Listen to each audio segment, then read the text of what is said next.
Hello everyone, architect and planner Ken Filarski here from the show Designing for Sustainability with the Renewable Now Network. In a few moments, we're going to be stepping into the stateroom at the Rhode Island State House to witness a very historic event. And the historic event is the Governor Raimondo signing into act the amendments to the Green Buildings Act. In 2009, Rhode Island became the first state to adopt LEED, the standard established by the U.S. Green Building Council for high-performance buildings, into public law. And now, with the amendments to the Green Buildings Act, which the governor will be signing in a very short while, Rhode Island again will be first in the nation to adopt not only LEED for neighborhood development, but also sites, the Sustainable Sites Initiative, into public law.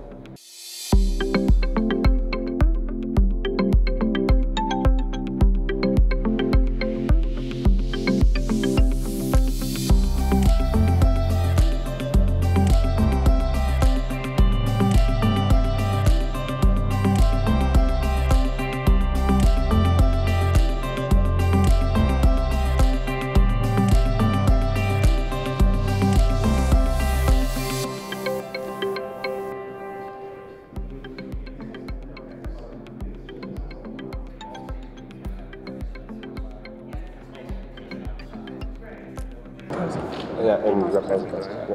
Tell Ken, please. Governor. Representative, good to see you. I shouldn't be the inside guy. He's supposed to be tallest on an out, right? Ken, right? Ken, why don't you go? Ken. I like the tie. There we go. Plenty of room. Okay, we ready, people? Yep. Everyone organized? Organized as ever.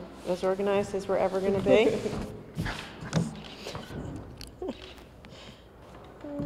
Have to keep it a little light. Give our first pen to Mr. McNally.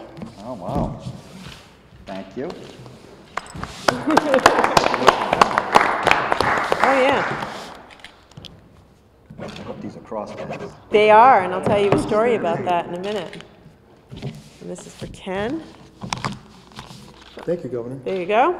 There you go. I'm going to take one sort of just straight on shot. Governor Raimondo, good to see you again. Nice to see you. Wonderful ceremony this afternoon. Why don't you tell the audience as to what the Green Buildings Act means for Rhode Island and also for you personally, with Rhode Island being the first in the nation not only to adopt LEED, but now LEED for neighborhood development and sites as public law and public policy. Yeah, well, this is an exciting day. I love it that Rhode Island's first, and I hope the rest of the nation follows our lead, so to speak. We were well done. We were first with the LEED buildings, and now with the surrounding areas. It's the right thing to do. It's the right thing for the environment. It'll also save money, less water consumption, energy consumption. It'll drive down bills. It'll preserve the economy, makes us more sustainable. And again, it just shows that we here in Rhode Island are serious about sustainability, serious about our environment, serious about being green, and also creating jobs. Well, we certainly hope you'll take that message across to the rest of the country. Absolutely. I mean, I do hope others follow. I think it's the right thing to do, and I'm an evangelist. I believe in it. So this thing, you probably told you, but I share this with. And with me right now, I have Dave Caldwell, who's president of the Rhode Island Builders Association, and Mike McNally, who's chairman of the board of the U.S. Green Building Council, chairman of the board of directors of the U.S. Green Building Council. Dave, you first. What does this all mean to you? Well, it means the state's going to both benefit with a more environmentally sustainable policy, so it's good for the environment, and at the same time they're going to save money. So it's a real win-win. I don't think anybody would think of it otherwise. And Mike, we couldn't have done this without the U.S. Green Building Council nationally. What are your thoughts?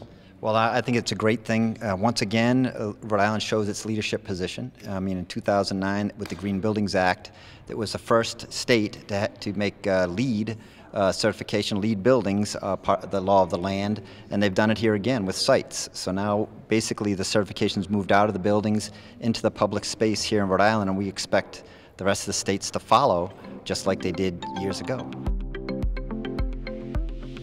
Continuing the post-bill signing ceremony, I have Rupert Friday, head of the Rhode Island Land Trust Council, and Representative Lauren Carson from Newport.